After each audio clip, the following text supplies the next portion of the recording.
Inspiring interviews with today's top landlords. This is the Rental Income Podcast. And now, Dan Lane. Eric, you've got a pretty busy life. You've got a full-time job, a wife, kids. You also flip houses in your spare time, and you self-manage all your rentals. How do you have time to self-manage your rentals with all that you have going on? A lot of it is kind of creative. So we do a lot of creative things to kind of take a little bit more of a hands-off approach, but still allowing things to get done, systems and other things like that. On the podcast today, Eric is going to walk us through how he self-manages his rentals. He'll also tell us about how he gets his tenants to help him self-manage. And he'll share with us how he's brought his vacancy to pretty close to zero. Joining us on the podcast today from Poughkeepsie, New York is Eric Helbock. We'll take a really quick break to thank our sponsors. We'll come right back and we'll meet Eric. The first step in buying a rental property is to get pre-qualified. And I would suggest you work with a lender that specializes in working with investors, because the last thing you want to have happen is to get to closing and find out the money's not there and you can't close. The lender that I recommend is Chaley Ridge from Ridge Lending Group. She's a nationwide lender and she'll pre-qualify you for free if you mention Rental Income Podcast. Find out more today. Contact Chaley at ridgelendinggroup.com. That's RIDGE lendinggroup.com. NMLS 42056. Being a landlord just became a lot easier thanks to Tenant Cloud. They have everything you need to manage your rental properties all in one place, from taking online applications to creating custom leases specific to your state and collecting rent online. And this is really cool. They actually have local contractors in your area to help you when you have a repair call. That's right, contractors in your area that are there for you when you need them. Everything is right there, all in one place. How much does it cost? Well, this is crazy. It's totally free to sign up. It's not a trial. It's free forever. They do have some paid plans, but it's totally free to sign up and get started. Just go to tenantcloud.com. That's Tenant Cloud, CLOUD, tenantcloud.com. Eric, one of the things that you're doing to make your life easier with managing your rentals is you're actually getting your tenants to help you manage the properties. How are you doing that? So we set up a lot of systems. We have automatic payments set up. We also have a 15-unit building where one of our tenants takes out the garbage, and we pay them for that. We have another tenant that's been with us since we bought the building, who basically will do any showings for apartments that are available, or say we have a contractor that has to go there. He'll go and unlock the door, and he'll wait with the contractor. Or if we have material getting dropped off, he'll do that as well. Okay. So do you actually pay them, or are you just giving them a discount off rent? We never give a discount off rent. It's always a separate transaction. We pay them. The guy that shovels the walkways, or another guy takes in the garbage, or the gentleman that shows the apartments and or to contractors, we pay them a flat fee. All right, awesome. How much do you pay them for that? For showing the apartments, to say it's like $25, and Okay. if they're showing contractors, as long as they're not wasting too much of their time, we like to make win-wins. Like the other day in New York, it snowed a bunch. I want to say we had 18 inches. We usually pay the guy $25 to shovel the walkways and sand them. I think we gave him $75 just because it was a large amount of snow. Right. So we try to always make sure that we're treating people fairly. We just purchased 2 duplexes the day of the last snowstorm, so I couldn't get a contractor to shovel the walkways and the steps, so I quickly did it. And today I picked up my first payment, which I haven't picked up a payment in probably over 5 years. So I was telling them about automatic deposit or electronic deposit. And while I was there, I said to the son, "You look about 20, 25 years old." He goes, "Yeah, I'm 22. I said, "How do you feel about, shoveling the steps and the walkway? And, we'll give you $25.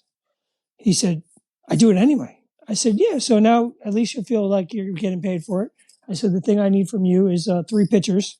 Take them from 3 different angles. Make sure that you could see that there's sand or salt down. And what I'll do is I'll just Venmo you or Cash App you $25 each time. It probably takes them about 10 minutes. So it's a really good rate of pay. Mm-hmm. But at the same time, I know I'm covered and they're taken care of. Right. Now, what about actually doing repairs? Like if you have a tenant that's maybe a little bit handy, would you ever trust a tenant to do repair work on any properties? One time, a long time ago, probably five years ago, I just bought a place and I was showing it. I always show right away. I hate losing days. So even between tenants, I hate losing days. So I showed it and I said, look, and I showed you tons of pictures on the internet. I showed you tons of pictures via text. I said, the bathroom and the kitchen will look just like this in a week and a half when you move in. The guy happened to be a contractor and asked me if he could do the bathroom to my specs, to the drawings I had, for 1 month's rent. He'd do all the labor. I did it, and it turned out great. And he lived there for 2 years. And instead of losing, I think, 14 days like I planned on to do the kitchen and bathroom, I think he moved in 8 days. So I was starting to collect rent a month after that. Yeah. Right. So let's talk more about the showing. So when someone calls off one of your ads to see a rental, sure, do you just refer them to your tenant that's going to do the showings, or do you do any kind of pre-screening with them beforehand? So we want to make sure that they're going to fit the vibe of the building. So we have a certain criteria. So we send them 10 questions, which I have no problem sharing with you and your listeners. I could give it to you and you can put it on your show notes or something if you want. That'd be great. We basically shoot them a quick text or an email, depending on what format we set up the listing. And we just say, hey, thank you so much for inquiring. We have a couple of questions. If you could fill these out, and, we'll set up an appointment to show it. And as long as they qualify, then we give them, in the 15-unit buildings, we give them to Cliff. He's the gentleman that shows to contractors and also potential tenants. Or in the other buildings, we just try to, bring someone in to get it done. Okay. And then what about with doing the scheduling? So the maybe the person says, hey, I want to see the property tomorrow at 10 a.m. How do you coordinate that scheduling without going back and forth 100 times with your tenant? Yeah, at that point I say, you know what, I'm not really sure if it's available. Let me do you a favor, do you and me a favor, and put you in touch with Cliff. Okay. And then you guys can work out all the little details. I try not to micromanage. I feel like the more I try to take too much control, we're dealing with human beings. So I'm a teacher by trade. So I deal with 13-year-olds all day long. So I try to treat every tenant like an adult. And I figure they can figure it out. They're grown-ups. Right. I kind of set it on its way. And, something else you mentioned earlier was that you don't like to lose days. So you're trying to, when someone calls you to see a rental, you want to get them in there as soon as possible, like hopefully the next day. Oh, yeah. So I've been doing this not a long time, but I've been doing this a little over 10 years. And since the beginning, my very first thing was a flip, right? My very first thing took forever. And once I started buying rentals, I realized kind of a simple math formula in my head. If it's $1,000, it's 30 days. It's a little over $30 a day I'm losing, if it's not rented. So if you make that a $2,000 rental, that's $60 a day. Right. So my thought is things like paint and spackling, things that are quiet, we'll do at night. For construction wise, for things like a tenant, we're in a high demand area. We're in Poughkeepsie, Wappingers, the Hudson Valley. It's about an hour outside of Manhattan. So, we've had like a 2% vacancy since I've started, and my vacancy is even lower. The area's vacancy is about 2%, 3%. We have colleges, we have a lot of hospitals by us, so very low vacancy rate. So I really try my best not to lose any days. Right. Now, how do you minimize your days between showings? So that's always a lot of landlords will lose sometimes a month or more if a tenant moves out and then they get in there and fix the property up, and then they start Yeah. marketing. So how do you minimize those days so that you're not losing a couple of months? So in all of our leases, and even when we take over a building, we say, hey, look, you've been at there month to month. We're going to do our best to work with you no matter what. If you get into a bad situation, we just need you to communicate. If you're going to buy a house, we need you to communicate. We'll do our best to not keep your money. And when I say not keep your money, the deposit to me is their money. Mm-hmm. So we try our best to always work with our tenants and be fair and flexible. And the only thing we ask is that they treat us the same way. So say we have a tenant that says, hey, Eric, I'm buying a house or I'm looking to buy a house. Is there any way I could break my lease? My answer is sure. I'm going to do my best to work with you. As long as we don't lose money, you're not going to lose money. So what I'll do is once you find the place, go into contract, you let me know right away. And I'm going to start showing you your place right away so I can find someone to move in that's qualified. If you don't give me more than 2 weeks notice, I'm not going to really probably find the most qualified candidate. Mm-hmm. Therefore, it's going to take me a little longer and therefore you're going to lose some money. Right. So usually when I explain to them that we're in this together, just like day one, I'm always here to work with you. I want this to work for me. I want this to work for you. They're usually pretty good. Okay. And so Yeah. with a lease ending, if the person's not leaving early, you're also doing the same thing where you're showing the rental before the tenant leaves. Yeah, so about 60 days now, because of New York State laws that changed last year, if they've been there more than 3 years, around 90 days, we'll basically just touch base. Hey, Tom, it's really good. It's been great having you. Your lease is about to come to an end, or you're about 90 days out, you're 60 days out, you're 30 days out. I'm just curious if you're planning on renewing. And if they seem like they're on the fence, I'll explain to them if we're raising the rent, how much. That way I can make it very clear and they can make a more educated decision. If they instantly say yes, I say, all right, before you wholeheartedly commit to it, I just want to explain to you that there's a 3% increase this year. Or, you know what, you've been great to us. There's no increase. If they ask about going month to month, we just charge a little bit more. We say, no problem. For us, it's not as convenient. We'll definitely honor a month to month, but the only thing we ask is that you give us 60 days notice. It'll say that in your new lease. That way we can find an equally suitable replacement. And we kind of just, as long as we're clear and concise with them, we're pretty good. Yeah. Yeah. And it sounds like from the way you're talking, it sounds like you have pretty good relationships with your tenants too. Every single Right? one of Yeah. them. And I would imagine that's important. I mean, you're in New York. It's not the most landlord friendly state. So any way that you can work things out with a tenant without getting the law involved is going to benefit you, right?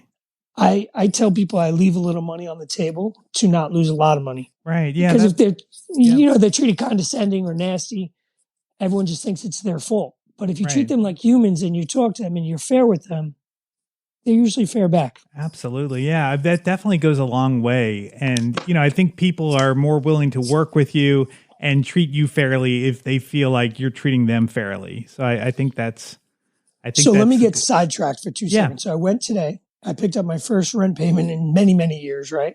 I talked to the son about shoveling. He agreed.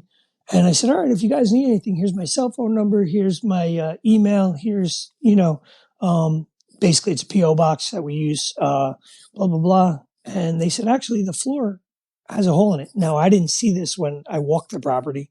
So I said, do you mind if I come up right now? They said, sure. So I go in the kitchen and the linoleum is like worn away down to the plywood. And to me, that's like unacceptable. Right. I said, okay, so let me make you a promise. Give me like 2 months. It's hard to get material right now. It's hard to get contractors because of COVID and everything. How long has it been like this? It's been like that for 2 years. Wow. To me, that's unacceptable. Yeah. So once I left there, I called up the guy I've been using for flooring. He's great. And I said, hey, look, this is the situation, brand new tenant, blah, blah, blah. He goes, I have an opening next week, a 1-day opening. How big? I tell him the flooring. He says he'll get it done. I call up my local Costco. They have a great luxury vinyl product. It's on sale this month for $8 off. I said, you know what? They have it in stock. I called them back. I say, hey, if you guys could be a little patient with us and unlock the door for my contractor, he's going to come Wednesday and install the new floor. To them, I went from being the enemy when I first knocked on the door, and all of a sudden now they're like, all right, great, this is going to work, Yeah. That's great. It's not going to cost much money either. It's the right way to do business. Absolutely. So have you ever sold any rentals, or are you just right now working on building out your portfolio? I just sold a bunch in the last year. Really? Okay. Well, why'd you sell them? So picture the 80-20 rule. Mm-hmm. Say 20% of my portfolio was giving me 80% of my headaches. I just dumped them. Yeah. So we got rid of a couple of condos just because of dealing with condo board associations issues. We got rid of a single family house. It was an older house from like the 1800s. And maybe 2 winters ago, we had a really extremely cold winter and the pipes froze. And then we put a heat tape on it and we had the sill plates spray foamed and somehow it froze again. And I feel like, then something happened with the water line at that house. And we did a nice rehab on it. I was like, you know what? This place is just giving me more headache than it's worth. And I want to say I probably made 80 grand on the place on the sale of it. So anytime I buy, I say, all right, what are my exit strategies? Can I flip this? Can I, rehab this and basically burr it, hold it for a long time, put long-term loan on it with low interest? Am I just going to keep this my portfolio? Can I wholesale this? So I always try to think of all the different exit strategies. As long as it makes sense, I buy it. I mean, to have a property that's causing you trouble and you can make 80 grand by selling it. I mean, that sounds like kind of a no-brainer. I think you probably did the right thing. But, in the back of my head, what I'm always thinking of is when I talk to investors that have been doing this for 40 years, they always say that they regret selling properties along the way, that it seemed like they were selling them at a high point and they made a good profit, but if they had just held on, they would have made even more.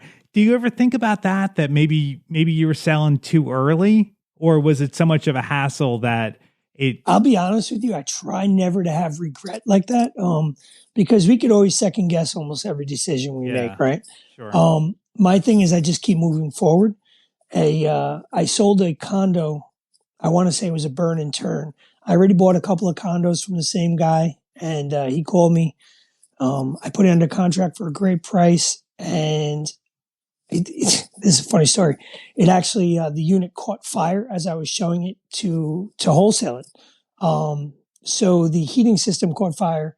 I had to evacuate the whole condo building, call up the owner that was selling it to me. And he was like, obviously you're going to back out. And I was like, no way. I'm going to, if you go halves with me, we'll fix the heating system. And, I'll buy it. The only thing I ask is because now I'm going to be out a little money. If you mind if I fix the place before I own it?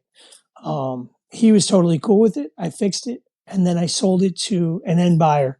Like the day I closed, I put it on Craigslist or Facebook, and I found a guy. We came to an accepted offer. We handshook over it. And then like the next 2 or 3 days, I got a million calls at much higher prices, but I already done deal. The guy sold it maybe this year. It was 3 or 4 years ago I bought it. He sold it a couple of months ago for like $40,000 or $50,000 more than I sold it to him for. And we're not talking about mega bucks. I think I bought it for 62. I put 2,500 in before I owned it. I sold it for 82.5. Mm-hmm. And he sold it for about 130. Okay. Yeah. So when you think about it, could I have kept that and had another rental and make a lot of more money? Definitely. But by me selling that, it gave me more money in my pocket that I went out and bought another deal. And I continue to do that. And it's not like the money's sitting in my bank. I'm using that money to say, all right, now I'm going to look at a 10 unit. All right, now I'm going to buy 2 more duplexes. Oh, you know what? I walked that 54 unit. I really want that. What do I need to actually pull the trigger on something like that? Right. So I could, cut off my nose to spite my face. Could I make more money? Maybe. But I feel like as long as I'm keep moving in a positive direction, I'm good. Sure. Now, tell me about condos. So you've mentioned that you've sold some condos, and right now you own some condos still, right? Yeah, I think I own two in one complex and one in another complex, and I'm in contract for one more. So what do you think? Do condos make good rentals? Because you've got the condo fee, you've got a lot of rules with the condo association. Do you like condos as rentals, or would you rather own other types of real estate? I think that's a really personal question, meaning when I first started, it was the absolute best thing in the world for me. It allowed me the freedom to own real estate. I was buying condos for $40,000, $50,000 in New York. HOAs were less than three. Taxes were less than three. So it was maybe $600 a month, $550 going out. And I'd be bringing in my first one, I think was $9. My second one, I think we did $1,000. Third one, $1,100. And that was all within the first year. So there was a nice amount of profit for me. Then after a little while, I realized I could take a loan out on these. They still cash flowed, and I took all my money plus put some money in my pocket. So if I'm buying it for 40 or 50 and they're worth, say, 80 at the time, and at the time I was taking 80% loans on them, I paid back all the money I had out and put a little in my pocket and cash flowed. So at the time, It was a great thing for me. Now where I am, I really see the value in multifamily. 5 units, 10 units, 20 units, duplexes, more doors in one location. Awesome. If anybody is in the Poughkeepsie, Hudson Valley area and you want to connect with Eric, he actually hosts a meetup group with other local investors. If you want to get some more information or reach out to Eric, I've got his contact information on the website. I've also got the list of questions that he asks prospective tenants. You can check it all out at rentalincomepodcast.com/episode 301. I'd like to thank today's sponsors for making this episode possible. I'd like to thank Chaley Ridge from Ridge Lending Group. Chaley is a nationwide lender, and she specializes in helping investors buy rental properties. She has a ton of different loan programs, and she can find something customized to you for your situation. If you want to find out more or set up a time to talk to Chaley personally, just go to ridgelendinggroup.com. That's RIDGE lendinggroup.com. If you mention Rental Income Podcast, she will waive all the pre-qualification fees. I'd also like to thank Tenant Cloud for sponsoring today's episode. If you're looking for leases, online applications, or you want to set up online payments, check out Tenant Cloud. You can get started today for free. Just go to tenantcloud.com. Thank you so much for listening to today's podcast. If this is your first time here, make sure you subscribe. We put out new interviews every Tuesday, and if you subscribe, you'll get notified as soon as they come out. My name is Dan Lane, and this has been the Rental Income Podcast.